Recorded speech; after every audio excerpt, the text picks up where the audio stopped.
یارو میره دکتر، بغل دستش که لکنت زبون داشت میگه شما چه ناراحتی دارین. یارو میگه پروستات.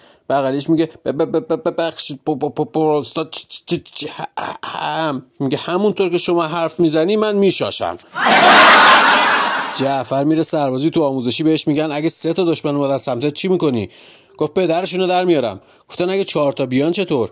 گفت آسفالتشو میکنم. گفتن اگه 5 تا بیاد تو هم 5 تا تیر داشته باشی چطور؟ گفت میزنم لهشون میکنم. گفتن آفرین به این شجاعت. حالا اگه 70 نفر با 3 تا هواپیما و 5 تا تانک بیان چی؟ گفت شلوارمو در میارم میرینم تو این ارتشی که غیر من کسی رو نداره. مأمور بهداشت میاد میگه به گاوات چی میدی؟ میگه آتاشخال. مأمور بهداشت کلی جریمش میکنه. سال بعد میاد میگه به گاوات چی میدی؟ میگه جوجه کباب، پیتزا. باز یارو جریمش میکنه. سال بعد میاد میگه به گاوات چی میدی؟ میگه داداش صبح به صبح 1000 تومانی میدم دستشون، هرچی خود دوست دارن خودشون بخرن بخورن.